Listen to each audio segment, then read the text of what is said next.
అసలు మనం ఉదయం లేచిన దగ్గర నుంచి గొణగకుండా, సణగకుండా ఎంతమంది ఉంటాము అనేది నాకు ఒక పెద్ద ప్రశ్న. ఎక్కడొక చోట ఏదో ఒక విషయంలో గొణుగుతూ ఉంటాం. యవనస్తులైతే ఇంట్లో కూరల గురించి, లేకపోతే వాళ్ళకున్న వస్తువుల గురించి, బట్టల గురించి, లేకపోతే వాళ్ళకున్న స్నేహాల గురించి, వాళ్ళు వేసుకెళ్ళే బళ్ళు, సైకిళ్ళ గురించి, ఓకే, లేదు వాళ్ళకి ఏదో లేదని, ఏదో తగ్గిపోయిందని. అదే కొంచెం మధ్య వయస్కులైతే వాళ్ళ మీద వాళ్ళు సణుక్కుంటారు, ఇంటి ఆవిడ మీదో ఇంటి ఆయన మీదో సణగడం. ఇంకా పెద్దలైతే పిల్లల మీద, మనవాళ్ళ మీద, మనవరాళ్ళ మీద సణగడం. అసలు సణుగుడు గొణుగుడు లేని జీవితాలు సహజంగా ఎక్కడ కనబడవేమోనని నాకు పెద్ద ప్రశ్న. అసలు ఈ సణుగుడు రోగం గార్డెన్ నుంచి స్టార్ట్ అయింది, అవునా? ప్రభువారు వచ్చి అడుగుతాడు, దేవుడు గారు వచ్చి అడుగుతాడు, ఎందుక ఎట చేసావంటే, ఇదిగో the lady you give me.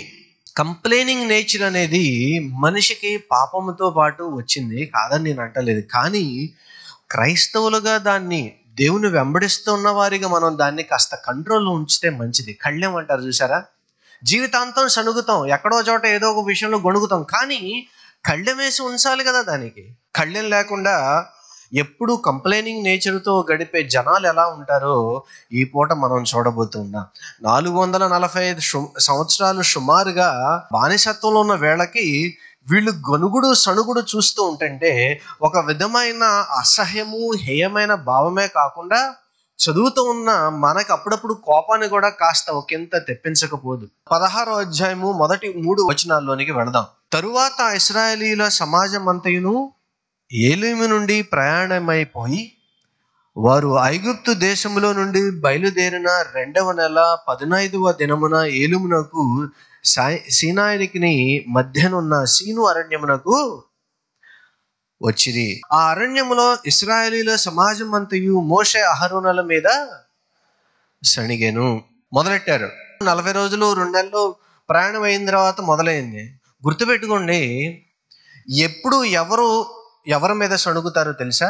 మనం తెలియని వాళ్ళ మీద కూడా సణుగుతాం, అది వేరే సంగతి. కానీ ఎక్కువ సణుగుడు ఎవరు వింటారంటే, మనకు ఎవరు బాగా దగ్గరగా ఉంటారో మన సణుగుడు అంతా వాళ్ళకి కనపడతా ఉంటుంది. కారణం ఏంటంటే వాళ్ళు కలిసి వెళ్తూ ఉంటాం కదా.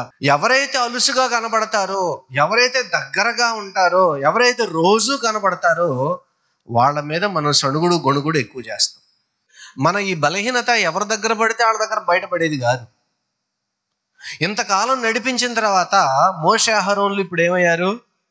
వీళ్ళకి టార్గెట్ అయ్యారు, సనగడం మొదలుపెట్టారు. 3వ వచనంలో మనం చూస్తాం. ఏంటా కారణం? వాళ్ళు అంటున్నారు 3వ వచనంలో, మేము మాంసము వండుకొను కొండల యొద్ద కూర్చుండి తృప్తిగా ఆహారము తినునప్పుడు యెహోవా చేతి వలన ఎలా చావకపోతిమి? ఈ సర్వ సమాజమును ఆకలి చేత చంపుటకు ఈ అరణ్యములోనికి మమ్ములను అక్కడ నుండి తోడుకొని వచ్చిరని వారితో అన్నారట. ఆహా, మట్టి పాత్రల్లో వండుకున్న మాంసం తిన్నారంట. నిజమేనా అసలు అది? ఐగుప్తు దేశంలో వీళ్ళు మాంసం తిన్నారా? కొద్దో గొప్ప తినుండొచ్చు, ఎప్పుడో ఒకప్పుడు, నెలకో 2 నెలకో సంవత్సరానికి ఒకసారో ఎప్పుడో ఒక మారు తినుండొచ్చు. కానీ నిజానికి ప్రతిరోజు వాళ్ళు మాంసం తిన్నారా అక్కడ? ఇక్కడ మీకు విషయం చెప్తాను. ఐగుప్తు దేశము నుంచి వచ్చిన వారిలో కేవలము ఇజ్రాయేలు మాత్రమే లేరు, వారితో పాటు ఐగుప్తీయులు కూడా ఉన్నారు.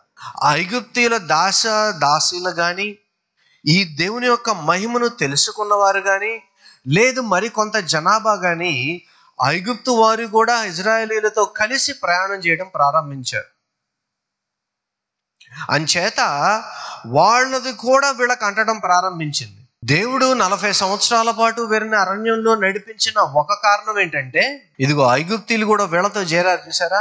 ఆ సణుగుడు గొణుగుడు అవలక్షణాలన్నీ వాళ్ళు నేర్చుకున్నారు. కాబట్టి ఈ అవలక్షణాలన్నీ నేర్చుకున్న వాళ్ళని దేవుడు వదిలించుకొని ఒక కొత్త ఇశ్రాయేలీలు జనాంగాన్ని మాత్రమే దేవుడు కనాను దేశము, వాగ్దాన భూమికి నడిపించడానికి 40 సంవత్సరాలు నడిపించాడు. అది కూడా ఒక కారణం.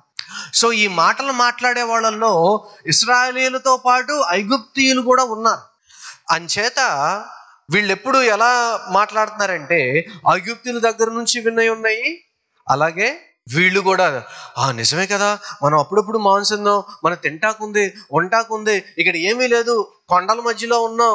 కొండల మధ్యలో ఉన్నారు, కొండల మధ్యలో కూడా ఉన్నారు. కొండల మధ్యలో కూర్చుని కొండల గురించి మాట్లాడుతున్నారు వీళ్ళు కదా.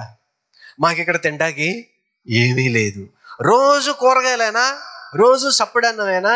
మీకు ఈ పదం కొత్తగా ఉండవచ్చు చాలా మందికి. నేను ఎప్పుడు ఏమంటారంటే, grumbling is a self gaslighting. Gaslighting అంటే ఏంటంటే a psychological manipulation which happen for a long time.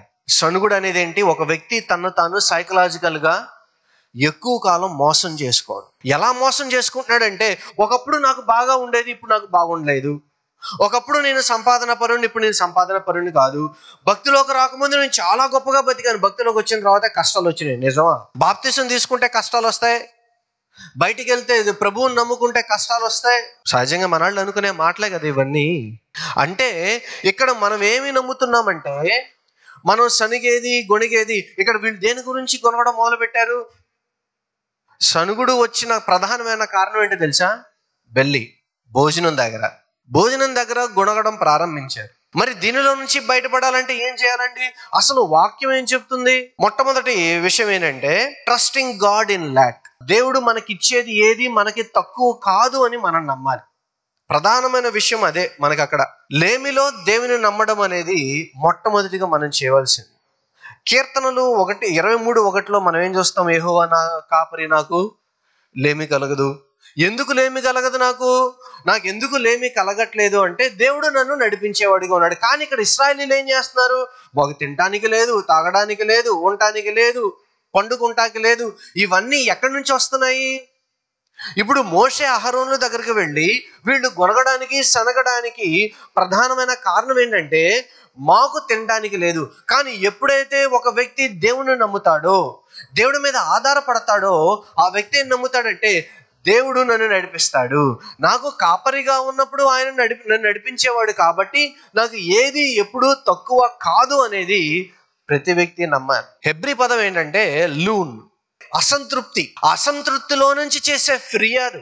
మాకు అది లేదు, ఇది లేదు, అది లేదు, ఇది లేదు. అసలు ఒక మనిషి ఎంతగా కొన్ని విషయాల్లో దిగజారిపోతాడంటే, తనకున్న వాటిని మర్చిపోయి తనకు లేని వాటి మీద ఎక్కువ బాధపడుతూ ఉంటాం. మనకున్న వాటన్నిటినీ మర్చిపోయి మనకి చివతలక ఏది లేదో దాని గురించే బాధపడతాం. మన ప్రార్థనలు కూడా దాని చుట్టూతో తిరుగుతూ ఉంటాయి. మన సణుగుడు, మన గుణుగుడు, మన అసంతృప్తి మనకు ఏదైతే లేదో మనకి లేని దాని మీద మనం ఆధారపడి ఒకవేళ మనం అది చేస్తూ ఉన్నట్లయితే, దేవుడు మీకు కాపరిగా లేడని మీరు అనుకుంటున్నారా ఏంటి? వాళ్ళు మాకు తినటానికి లేదని ఏడుస్తున్నారు. ఐగుప్తులో ఎందుకంటే గొప్పగా ఉంది. ఐగుప్తులో లేనిది ఇప్పుడు నీకు ఒకటి ఉంది. ఏంటిది అది? స్వేచ్ఛ. ఐగుప్తులో ఉన్నప్పుడు నీకు స్వేచ్ఛ ఉందా? లేదు కదా. ఇప్పుడు నీకు స్వేచ్ఛ ఉంది. ఐగుప్తులో నువ్వు వెట్టి చాకిరీ చేసావు, కానీ ఇప్పుడు నువ్వేం చేస్తున్నావు? కష్టపడకుండా కూర్చొని తింటున్నావు. ఒకప్పుడు ఐగుప్తులో లేనివి ఇప్పుడు ఉన్నవి గ్రహించడం పోయి మానేసి, ఐగుప్తులో ఒకటి ఉందట, ఇప్పుడు ఇక్కడ ఒకటి లేదట, అందుకనే సనగడం గొనగడం ప్రారంభిస్తున్నాం. మనిషి యొక్క బలహీనత. దేవుడు మీకు ఏమి ఇచ్చాడో దాన్ని బట్టి గ్రహించడం చేతకాక, వాటిని లెక్కలేసుకోవడం చూసుకోవడం మర్చిపోయి, ఏదైతే లేదో దాని మీద మాత్రమే మీ దృష్టిని మీరు పెట్టుకున్నట్లయితే, మీరు దేవునికి వ్యతిరేకమైన పనిని చేస్తున్నారు, పాల్పడుతున్నారు. కిందకి వెళ్ళినప్పుడు మనం చూస్తాం అది ఏ విధంగా పాపమైందో, వాళ్ళ మీద దేవుని కోపం ఏ విధంగా రగులుకోవడానికి అది ఆస్కారమైందో, ఇది కూడా ఒక కారణమైంది. 17వ అధ్యాయానికి వెళ్ళినప్పుడు అది మనకి తెలియజేస్తుంది. మీరేం చేయాలో తెలుసా? You have to recognize the root cause of grumbling. ఒక రిలేషన్షిప్ లో ఉన్నప్పుడు, భార్యాభర్తల మధ్యలో కానీ, పిల్లలు పేరెంట్స్ మధ్యలోనే కానీ, లేకపోతే స్నేహితుల మధ్యలోనే కానీ, ఎక్కడో చోట తల్లిదండ్రులు పిల్లల మధ్యలో కానీ ఎక్కడో చోట ఒక గుణుగుడు, సణుగుడు, అసంతృప్తి వస్తున్నట్లయితే, you have to find the right cause and root cause. అప్పుడప్పుడు పేరెంట్స్ కూడా కొన్ని విచిత్రమైన పనులు చేస్తూ ఉంటారు. ఇంట్లో ఇద్దరు ముగ్గురు నలుగురు ఉంటే ఒక్కొక్కళ్ళని ఒక్కొక్క విధంగా ట్రీట్ చేయడం వలన ఆ మిగిలిన వాళ్ళకి అసంతృప్తి రాదా? యోసేపు విషయంలో ఏం జరిగింది?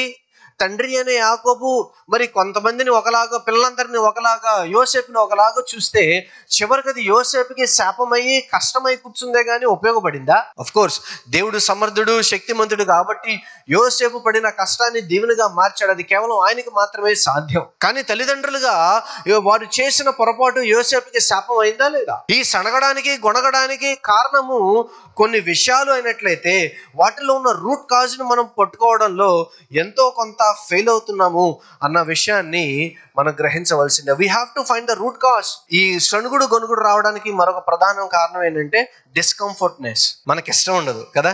ఏదైనా పని చేయమన్నాం అనుకోండి, పిల్లలకి ఇష్టం ఉండదు. దేవుడు మనల్ని ఏమైనా చేయమన్నాడు అనుకోండి, మనకి ఇష్టం ఉండదు.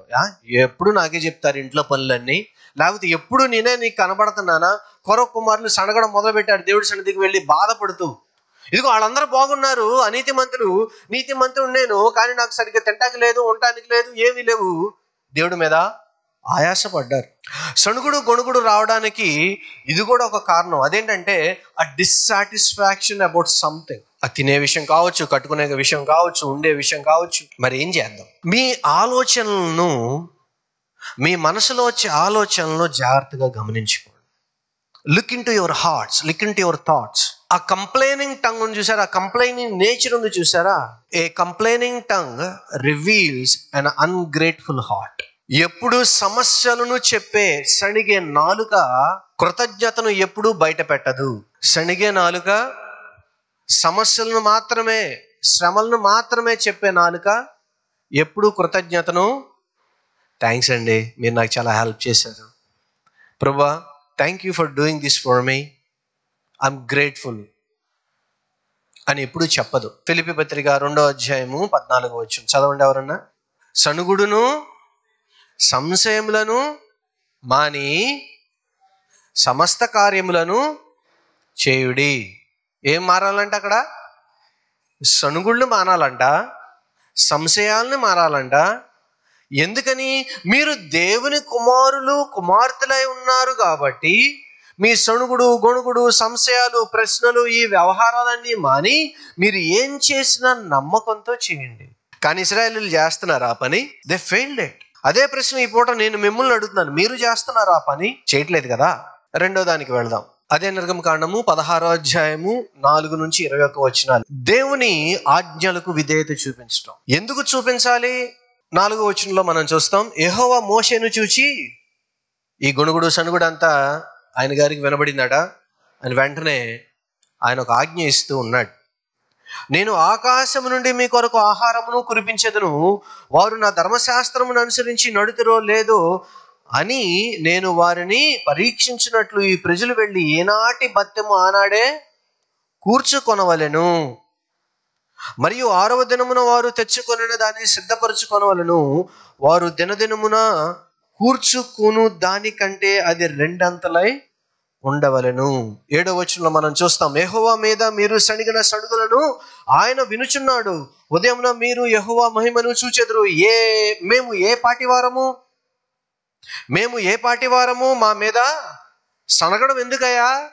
ఓహో, మీకు తింటాకి లేదా, మీకు మాంసం లేదా?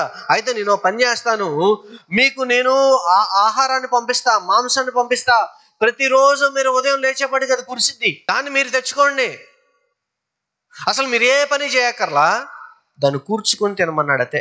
దేవుడు మనకిచ్చే వాటినండి మనం గ్రహించడంలో ఎంతైనా కొంత వెనకబడుతున్నాం అన్న దాంట్లో ఎటువంటి సందేహం లేదు. ఆయన అంటాడు, మీరు అసలు ఏ విధంగా ప్రవర్తిస్తారో, ధర్మశాస్త్రముని ఏ విధంగా మీరు నెరవేరుస్తారో, ధర్మశాస్త్రం అంటే ఆయన చెప్పిన మాటే కదా, నేను ఇచ్చిన ఆజ్ఞను ఏ విధంగా నెరవేరుస్తానో నేను చూస్తాను అంటాడు ఆయన. దేవుడు ఏదైనా ఇస్తేనండి దాన్ని మనం అచ్చుకోవడం నేర్చుకోవాలి, సొంతం చేసుకోవడం నేర్చుకోవాలి. దేవుడు తన కృపనిచ్చాడు ఇశ్రాయేలీయులకి, వాళ్ళ దాన్ని స్వాధీనపరచుకోవడం వాళ్ళకి చేతకాల. స్వేచ్ఛనిచ్చాడు, వాళ్ళకి అనుభవించడం చేతకాల. వారికి కావాల్సిన వాటన్నిటిని ఇచ్చాడు, కానీ వాటిని గ్రహించడం మర్చిపోయారు. అక్కడ మనిషికి ఉన్న బలహీనత అదే. దేవుడు మనకేమి ఇచ్చాడో దాన్ని చూసుకోవడం, అచ్చుకోవడం, సొంతం చేసుకోవడం మర్చిపోయి లేని దాని గురించి ఎప్పుడు ఏడుస్తూ ఉండడమే మనకి తెలిసింది. నిజానికి ఇక్కడ ఇశ్రాయేలీయులు చూసినట్లయితే దేవుడు ఆజ్ఞిస్తూ ఉన్నాడు, రోజు నీకు ఉదయాన్నే వస్తుంది, సాయంకాలం వస్తుంది, 6 రోజులు నీకు టెన్షన్ గా వస్తుంది, ఎంత కావాలో అంత కూర్చుకో, అది నేను నీకు భోజనానికి నిర్ణయించాను. దేవుడు తన మాట చొప్పున వాళ్ళకి భోజనం పెట్టాడంట. వాళ్ళకి ఎంత కావాలో కడుపు నిండా, సుమారుగా ఒక 20 లక్షల మందో లేదా 30 లక్షల మందో 40 లక్షల మంది ఉన్నారనుకుంటే వాళ్ళందరికీ ఎప్పుడైనా ఊహించారు అసలు మీరు ఎన్ని టన్నులు రోజుకి వీళ్ళేం కష్టపడకుండా ఇచ్చాడు? ఎట్లా ఇచ్చాడంట? ఒక్క ఆజ్ఞ, ఒక్క మాట. దేవుడు మీకు ఇచ్చే వాటిని మీరు సొంతం చేసుకోవడం నేర్చుకోండి. ఇజ్రాయేలీలు ఎక్కడ ఫెయిల్ అయ్యారో మనం అక్కడ సక్సెస్ అవుదాం. దేవుడు మీకు ఒక వాగ్దానాన్ని ఇచ్చాడు, దేవుడు ఒక మాటని ఇచ్చాడు, లేదు వస్తువుని, ఆరోగ్యాన్ని, what ever it is, God gave you something as a gift. మీరు దాన్ని వాడటం, పొందుకోవడం, వీటన్నిటిని నేర్చుకోవాలి. ఉన్నది వాడటం చేత కాదు కానీ కొత్తది కావాలంట ఎప్పుడు, అవునా? ఎందుకంటే ఉన్న వాటి విలువని గ్రహించలేని బలహీనులు మనిషి. దేవుడు ఇక్కడ సణుగుడికి సమాధానం చెప్తున్నాడు. ఓకే, ఇస్తున్నా, మీ సణుగుడిని విని నేను ఇస్తున్నాను, మీరు ఏం చేస్తారో చూస్తాను. అదే కదా సింపుల్ గా చెప్పాలంటే. దేవుడు ఇష్టంగా ఇచ్చాడు అంటారా? ఎవలా? We have to learn surrendering our self to God. దేవునికి మనల్ని మనము అప్పగించుకోవడం, ఆయనకి విధేయత చూపించడం మనం నేర్చుకోవాలి. దేనికి విధేయత అంటే ఆయన ఆజ్ఞలకు విధేయత చూపించడం. అలాగే ఆయన ఏదైతే ఇస్తున్నాడో, ఆయన ఇచ్చిన ప్రొవిజన్స్ ఏవైతే ఉన్నాయో, అది భోజనం కానీ, లైఫ్ కానీ, వాటర్ కానీ, లేదా నీళ్లు కానీ, ఏదైతే ఉందో, దేవుడు ఏదైతే మనకి ఇచ్చాడో దాన్ని బట్టి మనం కృతజ్ఞతను తెలియచేయడం. చూడండి 19-20 వచనాల్లో చూస్తే అక్కడ మనిషి యొక్క మనసు, ఆలోచన బయటపడింది. అత్యంత దారుణమైన మనిషి యొక్క బలహీనత బయటపడుతుంది. 19-20 వచనాలు అంటాడు, మోషే దీనిలో ఏమీ ఉదయం వరకు ఎవరను మిగల్చుకొనకూడదు. అయితే వారు మోషే మాట వెనక కొందరు ఉదయం వరకు దానిలో కొంచెం మిగుల్చుకొనగా అది పురుగు పట్టి కంపు కొట్టెను. మోషే వారి మీద కోపపడ్డాడట. ఏదైతే వద్దన్నాడో మనం 4వ వచనం చూస్తాం. నేను మీకు ఇచ్చిన మాటను ఏ విధంగా మీరు చూస్తారో నేను చూస్తానన్నాడు, కానీ దే ఫెయిల్డ్ ఇట్. బాబు మీరు సేవ్ చేసుకోవద్దు అన్నాడు, కానీ వాళ్ళు సేవ్ చేసుకున్నారు. ఎందుకు సేవ్ చేసుకోవద్దు అన్నాడో తెలుసా? ఎందుకు ఆజ్ఞనిచ్చాడో తెలుసా? దేవుడు ఆయన మీద వాళ్ళు ఆధారపడటం నేర్పించాలి, విశ్వాసము వారికి నేర్పించాలి, విధేయతను నేర్పించాలి, నమ్మకం అంటే ఏంటో నేర్పించాలని దేవుడు వాళ్ళను ఉదయం వరకు save చేసుకోవద్దన్నాడు. A man has to learn how to trust God. పురుగు పట్టి కంపు కొట్టిందట. దేవుడు మనకిచ్చిన వాటిని మనం నమ్మకపోయినట్లయితే, ఆజ్ఞను నెరవేర్చకపోయినట్లయితే, అత్యాశకపోయినట్లయితే, సణుగుడు గొణుగుడుతో వెళ్ళి ఒక అసందర్భమైన వాటిలోనికి మనం అడుగు పెట్టినట్లయితే మన జీవితాలు కూడా అలా పురుగు పట్టి కంపు కొట్టే స్థాయికి వెళతాయని ఏ మాత్రం సందేహం లేకుండా చెప్తూ ఉన్నాను ఈరోజు నేను మీతో. ఎంతసేపు లేని దాన్ని బట్టి, తినేదాన్ని బట్టి, కట్టుకునే దాన్ని బట్టి, సంపాదించే దాన్ని బట్టి, కోల్పోయిన దాన్ని బట్టి, లేదా ఇంకో దాన్ని బట్టి ఎప్పుడు సణుగుడు గొణుగుడు అసంతృప్తిమైన హృదయాన్ని మనం కలిగి ఉన్నట్లయితే మన జీవితాలు, మన ఆత్మలు, మన ఆలోచనలు దేవుని ఆత్మకు కంపు కొట్టేవిగా ఉంటాయి కానీ సుందరంగా ఏముండవు. మనిషి యొక్క ఈ విధమైన ఆలోచన చాలా బాధాకరం. It is very sad to see this kind of mentality in any person. వాళ్ళని ఒక ఓమెరు అంతా పోగేసుకోమన్నారట, వాళ్ళు మాత్రం ఎక్కువ పోగేసుకున్నారు. దాంతో ఆయనకి చిరాకు వచ్చేసింది. దేవుడు ఒక్కోసారి ఏం చేస్తాడో తెలుసా? మీరు అడగని వాటిని ఇచ్చి మిమ్మల్ని టెస్ట్ చేస్తాడు. అడగకుండానే కొన్నిటిని ఇచ్చి మిమ్మల్ని పరీక్షిస్తాడు. కొన్ని అడిగినా ఇవ్వకుండా పరీక్షిస్తాడు, కొన్ని అడగకుండా ఇచ్చి పరీక్షిస్తాడు, కొన్ని అడిగిన వాటికంటే ఎక్కువ ఇచ్చి పరీక్షిస్తాడు. ఏది ఇక్కడ ఇశ్రాయేలీయుల్ని పరీక్షించినట్లుగా. ఎందుకంటే వాళ్ళలో ఉన్న కుళ్ళు కుసిద్ధం బయటపడటానికి. వాళ్ళు ఎవరిని నమ్మలేదు? ఎదురుగున్న మోషే అహరోనులను నమ్మలేదు. వాళ్ళని పంపించిన దేవుని కూడా పూర్తిగా వాళ్ళు నమ్మలేకపోయారు. ఏమండి, 40 సంవత్సరాలు వాళ్ళని నడిపించడంలో ఏ మాత్రం తప్పు లేదనిపిస్తుందండి నాకు. 40 సంవత్సరాలు వాళ్ళ గురించి మనం మాట్లాడుకుంటున్నాం. 10 సంవత్సరాలు 5 సంవత్సరాలు భక్తి జీవితంలో ఉన్న మనకి ఇదే పరిస్థితులు అక్కడక్కడ ఉండినట్లయితే ప్రశ్నించుకోవాల్సిందే మనమే. మూడవది, దేవుడు మనకు ఏదైతే చేద్దామని అనుకుంటున్నాడో, ఏదైతే చేయడానికి ఆయన సిద్ధంగా ఉన్నాడో దాన్ని మనం అంగీకరిస్తూ ఈ పనిని చేద్దాం. దేవుని విశ్వసనీయతతో మనం విశ్రాంతి తీసుకుందాం. దేవుడు ఏమన్నాడు? మీరేం కష్టపడద్దయా, కేవలం పడిందని కూర్చుకుని తినండి అయ్యా అన్నాడు. ఉదయం లేకంగానే బ్రష్ చేసుకోవడం, మంచిగా ఆ ఓమెర పాత్ర ఏదో పట్టుకోవడం, తీసుకుని వెళ్ళి ఎక్కడ ఎంత కావాలో అది తెచ్చుకోవడం. అంటే నీ పనల్లా పడిన దాన్ని తెచ్చుకోవడం, ఇంట్లో కూర్చొని తినడం, పిల్లల్ని ఆడించుకోవడం, వాళ్ళ పెంచుకోవడం. ఏమైనా కష్టమైన పనా? ఇదేమన్నా కష్టమైన పని అండి? వండే పని కూడా లేదు, వండే పని లేదు, పాత్రల పని లేదు, కడిగే పని కూడా లేదు. ఎందుకని?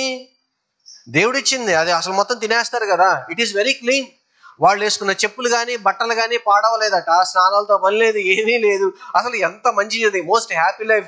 నేను అనుకుంటాను పరలోకంలో జీవించినట్టుగా జీవించారు, కానీ వాళ్ళ మాత్రం మహాబద్ధకస్తులా తయారే. కాబట్టి మనకు అన్నీ ఉంటే మనం కూడా ఇంతే. పెద్ద ఇశ్రాయేలు గురించి మాట్లాడుకుంటున్నాం కదా. నిజం చెప్పండి, అప్పుడప్పుడు మీరు ఇట్లా చేయరు ఇళ్లలో? ఈ రోజు ఎవరన్నా వండి పెడితే బాగుండు, ఎవరన్నా తెచ్చి పెడితే బాగుండు, ఎప్పుడన్నా ఒక మారు అనుకోవడంలో తప్పులేదు. Body needs rest, that's fine. అసలు ఈ సంవత్సరం అంతా ఎవరన్నా పెడితే నేను ఇంట్లో వంట వండకుండా ఏమీ చేయకుండా ఎక్కడన్నా తింటే బాగుండు. మీ కోరిక ఏనాడికి సిద్ధించదు. ఎందుకని దేవుని ఆజ్ఞల్లో అది భాగం కాదు. మీ కుటుంబాన్ని మీరు చూసుకోండి, కష్టించి పని చేయండి, ఉందా లేదా? కానీ ఇక్కడ ఇశ్రాయేలుకి ఇచ్చింది వాళ్ళు నెరవేర్చలేకపోయారు. ఎంత బాధాకరమో చూడండి.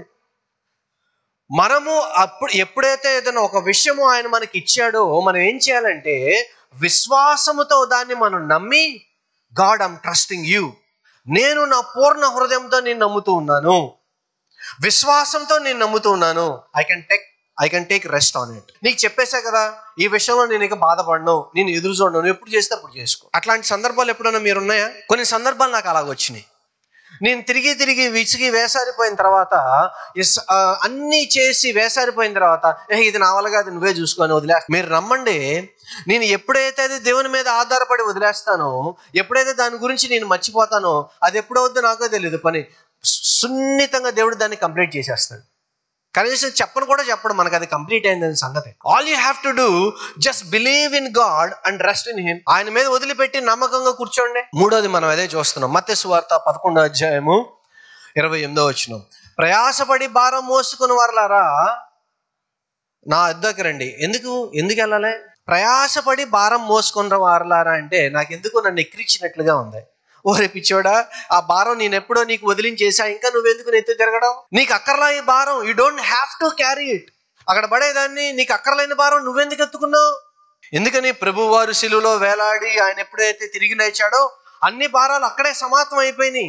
ఎప్పుడో జరిగిన దానికి ఇప్పుడు మరలా నేను భారం మోయడం వల్ల ఉపయోగం ఏమైనా ఉందా? ఎప్పుడైతే నేను క్రీస్తులో ఉన్నానో నేను ఏ భారం మోయాల్సిన అవసరం లేదు. అందుకని అంటున్నాను, మీరు విశ్వాసముతో దేవుని మీద ఆనుకుని, దేవుని మీద నమ్మకం పెట్టుకుంటే చాలు. అసలు మీరు బరువు వేయాల్సిన అవసరం లేదా. అసలు ఆ బరువు ఎప్పుడో తీర్చబడింది. ఆ బరువుకి ఎప్పుడో దేవుడు సమాధానం చెప్పాడు. సమాధానం చెప్పిన బరువు నువ్వెందుకు వేసి తిరుగుతున్నావు? అక్కర్లేని పని నువ్వు చేస్తున్నావు. దాంట్లోనే ఉంది భారం. ఇప్పుడు ప్రయాసం తీసుకొస్తుంది, నొప్పిని తీసుకొస్తుంది, సాలిని తీసుకొస్తుంది. అలాంటి సాలిని, ప్రయాసని, కష్టాన్ని, నష్టాన్ని తీసుకొచ్చే భారం మీకు ఎందుకర్రా? వాడు పడే. మీకు బ్యాంకులో ఉన్న అప్పులన్నీ ఎవరో వచ్చి కట్టేశారు. మరలా మీరు వెళ్ళి ఎట్టి పరిస్థితుల్లో నేను అప్పు కట్టాల్సింది అంటారా? నా అప్పు నేనే కట్టాలంటారా? ఆ కట్టడానికి చాలా థ్యాంక్స్ అండి, ఈ డబ్బులు నాకు మిగిలిన మీ డబ్బులు మీరు తెచ్చుకోరు. ఆయన ఎవరు కట్టడానికి? నా అప్పు నేనే కట్టాలి, ఆ అప్పు నేనే కడతా అని ఆ బ్యాంకుడు తగ్గుబడి మళ్ళీ రెండోసారి అప్పు కడితే ఇవ్వరా బాబు అని తీసుకుంటాడు. ఆయన ఏం చేస్తాడు? మనం చేసే పనులు అలాగే ఉన్నాయి. దేవుడు మన భారాన్ని మోసి మనల్ని విడుదల చేశారని చెప్తే ఆ భారం నాది, నేనే మోసుకుంటా అనే అవివేకమైన విశ్వాసంలో, అవివేకమైన భక్తిని మనం చేస్తున్నాం అనేది నా వ్యక్తిగత అభిప్రాయం. విశ్వాసంలో మనము ఏదైతే బరువు, భారం, కష్టం, నష్టం మనం చేయలేమనుకుంటున్నామో we have to rest on it. కారణం ఏంటంటే దేవుడు దాని నుంచి మనల్ని ఎప్పుడో విడుదల కలిగించాడు. కాబట్టి మనకి చేతకాకే దాన్ని వెంబడిస్తూ ఉన్నాం, మనం చేతకాకే దాన్ని మేదేసు తిరుగుతూ ఉన్నాం. మనం ఏం చేయాలో తెలుసా? కృతజ్ఞతను పెంపొందించుకోవాలి. మన మనసులో మనం గ్రహించడం నేర్చుకోవాలి, మనం గమనించాలి. 1 తెస్సలోనికే పత్రిక 5:18. ప్రతి విషయమునందును కృతజ్ఞతాస్తుతులు చెల్లించుడి, ఇలాగు చేయుట యేసుక్రీస్తునందు ఎవరి చిత్తం అంటండి? దేవుని చిత్తము. ప్రతి విషయమునందు కృతజ్ఞతాస్తుతులు చెల్లించండి. ఎందుకు చెల్లించాలంటే మనకు ఆ స్వేచ్ఛ ఇవ్వబడింది కాబట్టి, ఆ బరువు నుంచి దేవుడు మనల్ని విడిపించి ఇచ్చాడు కాబట్టి. ఏమండి, మనం 6 రోజులు కష్టపడతాం, 7వ రోజు దేవుడు మనకి విశ్రాంతి దినాన్ని ఎందుకు ఇచ్చాడో తెలుసా? ఆ కృతజ్ఞతను చెల్లించడానికి. మనకి ప్రతిరోజు మన్నా ఇవ్వబడినా, మనకున్న సమస్యలన్నీ దేవుడు పూర్తిగా తీసివేసిన, మరి ఏమి చేసినా 7వ రోజున కృతజ్ఞతాస్తుతిని మాత్రం చెల్లించడం మర్చిపోకండి. Show your gratitude towards God. Grumbling కాదు, ఎప్పుడు గొడగడమే కాదు, ఎప్పుడు సనగడమే కాదు. మనము సణుగుడు నుండి కృతజ్ఞతను చెల్లించే విశ్వాసులుగా, వ్యక్తులుగా, బిడ్డలుగా, ఆయన కుమారులు కుమార్తెలుగా ఎదగాలని దేవుడు కోరుకుంటాడు. అంతేగాని ఎప్పుడు నా దగ్గరకు వచ్చి మీరు గొడగండి సనగండి అని చెప్తాడా? గ్రాటిట్యూడ్, కృతజ్ఞత అనేది ఎలా పెరుగుతుందో తెలుసా? దేవుడు మన జీవితాల్లో చేసిన వాటిని జ్ఞాపకం చేసుకోవడం ద్వారా, ఆయన ఏ ఏ విషయాలను ఏ ఏ సందర్భాల్లో చేశాడో మనం జ్ఞాపకం చేసుకోవడం ద్వారా మనలో కృతజ్ఞతా భావం ఉప్పొంగుతుంది. అరే, నేను ఒకప్పుడు ఇలా ఉన్నాను, ఇప్పుడు ఇలా ఉన్నాను. ఒకప్పుడు ఏమీ చేయలేకపోయావాడిని, ఇప్పుడు 10 మందిని దేవుడు నాకు ఇచ్చాడు. ఒకప్పుడు నాకు విలువ లేదు, ఇప్పుడు విలువ ఉంది. ఒకప్పుడు నన్ను అందరూ అసహించుకునేవాళ్ళు, ఇప్పుడు నన్ను గౌరవిస్తున్నారు. ఒకప్పుడు తినటానికి లేదు, ఇప్పుడు తినటానికి ఉంది. ఒకప్పుడు నేను ఒంటరిగా ఉన్నాను, ఇప్పుడు పెళ్ళాం బిడ్డలతో బాగున్నాను. ఏదైతే మనము ఎక్కడి నుంచి అయితే ఎక్కడికి వచ్చామో జ్ఞాపకం చేసుకుంటామో ఆ జ్ఞాపకమే దేవునికి కృతజ్ఞతను చెల్లిస్తుంది. హల్లెలూయా. ఎప్పుడు సనగద్దు. ఇంట్లో సణుగుడు, దేవుడి దగ్గర సణుగుడు, పక్కనలో సణుగుడు, ఆఫీసులో సణుగుడు, రోడ్డు మీద సణుగుడు, ఎప్పుడు సణుగుడు జీవితంలో మీరు ఉండినట్లయితే ఆ పెసిమిస్టిక్ లైఫ్లో, ఆ నెగిటివ్ థింకింగ్ లైఫ్లో మిమ్మల్ని మీరు గ్యాస్ లైటింగ్ చేసుకుంటూ, మిమ్మల్ని మీరు మోసం చేసుకుంటూ బతుకుతున్నారన్న సంగతిని మీరు మర్చిపోరు. ఇశ్రాయేలీలు దీనికి ముందు నీళ్ళ కోసం సణిగారు, సరే అని దేవుడు నీళ్లు ఇచ్చాడు. ఆ తర్వాత ఏంటి? భోజనానికి లేదని సణిగారు, సర్లే అని దేవుడు మరలా భోజనం పెట్టాడు. ఎక్కడితో ఆగిపోయింది అనుకుంటున్నారు ఈ సణుగుడు గొణుగుడు వ్యవహారం? ఆగదు. మళ్ళీ 17వ అధ్యాయంలోకి వెళ్తే మళ్ళీ సణుగుడు గొణుగుడు మరలా ప్రారంభం అవుతుంది, మళ్ళా వస్తుంది. తృప్తి లేని జీవితం ఎన్నిసార్లు చేయనివ్వండి, మరలా వస్తానే ఉంటుంది. అసలు ఈ జీవితానికి ఏ రోజన్నా ఎప్పుడైనా తృప్తి వచ్చిందా లేదా అనేది మనల్ని మనం అడుక్కోవాల్సిన ప్రశ్న. ఆశ ఉండడం వేరు, ఆ ఆశకు తృప్తిని యాడ్ చేసి చూడండి. ఆశ ఉండొచ్చు, కోరికలు ఉండొచ్చు, తప్పేం కాదు. కానీ తృప్తి లేకపోయినట్లయితే మీ ఆశ అత్యాశ అయ్యి చివరికి నిరాశకి నడిపిస్తుందే కానీ మీకు ఏ విధంగానూ ఉపయోగపడేదిగా. మీ కోరికలకు ఆశలకు తృప్తిని జోడించండి, లేకపోతే అత్యాశకు పోతుంది. మీకు చివరికి మిగిలేది కష్టము, నష్టమే. మనం దేవుని మీద సణిగే అంశాలు మీకు జ్ఞాపకం చేస్తాను. మనకి ఏమి లేవో, మనం ఏం సాధించలేకపోయామో, ఏమి కట్టలేకపోయామో, ఏమి పొందుకోలేకపోయామో, మనం ఎలా అనుకుంటే ఎలా ఉన్నామో దాన్ని బట్టి మీ అసంతృప్తి అయినట్లయితే మీ అసంతృప్తిని మరొక మారు మీరు చెక్ చేసుకోవాల్సిందిగా, సరి చూసుకోవాల్సిందిగా నేను మిమ్మల్ని అడుగుతూ ఉన్నాను, హెచ్చరిస్తూ ఉన్నాను దేవుని వాక్యం పేరట. కారణం ఏంటంటే అసంతృప్తి అయిన జీవితము, సణిగే జీవితము దేవుడు హేయంగా చూస్తాడు. మీకు తెలుసా, దేవుని సడిగే మనకంటే దారుణంగా సణిగే ఒక దుర్మార్గుడు ఉన్నాడు, సాతాను. ఎప్పుడు దేవుని సణుగుతా, దేవుని సాధించడానికి ఎప్పుడు ఆయన అదే పని అన్నమాట. ఆల్రెడీ ఒకడున్నాడు ఆయన విసిగించడానికి, ఇంకా మనం కూడా ఎందుకు? ఈ సణిగే గుణిగే తత్వం ముందు చూసారా? పాపము వలన మనకు సంక్రమించిన బలహీనత అయితే మన ఆలోచనలో నుంచి సాతాను మనల్ని ప్రేరేపించి దేవునికి విరోధంగా మనల్ని తయారు చేసే ఒక పరికరం లాంటిది ఇది. సో సణుగుడు అన్న దాన్ని తీసుకుని మనల్ని చక్కగా ఆయన గారు ఏం చేస్తాడని చెక్కుతూ ఉంటాడు. ఎవరికి ఇష్టంగా? ఆయనకి ఇష్టంగా సాతాను గారు చెక్కుంటాడు, దేవునికి అయిష్టంగా మార్చడానికి. మీరు ఎప్పుడు if your worrying of what you don't have, తినే తిండి, మీ బెల్లీస్ కోసం మీరు ఎప్పుడు వర్రీ అవుతున్నట్లయితే అది అక్కడ కాదు సమస్య, ఇక్కడను అక్కడ మీ మనసుల్లోనూ మీ హృదయంలోనూ ఎక్కడో లోటు ఉంది, ఎక్కడో తప్పు జరుగుతుంది. ఒక వ్యక్తి సనగడం మొదలు పెడితే దేవుడు చేసిన ఏ అద్భుత కార్యమైనా లెక్కలో లేకుండా పోదు. దేవుడు మీకు ఎన్ని అద్భుత కార్యాలు చేశాడు, ఎన్ని ఆశ్చర్య కార్యాలు చేశాడు, ఎన్నిసార్లు మిమ్మల్ని నిలబెట్టాడు. ఆయన కృతజ్ఞతను చూపించకుండా ఇంకా సణిగే బుద్ధి, మాటలు చెప్పే నాకు కానీ మాటలు వినే నీకు కానీ ఉండినట్లయితే దాన్ని ఈరోజు ఇక్కడే వదిలిపెట్టి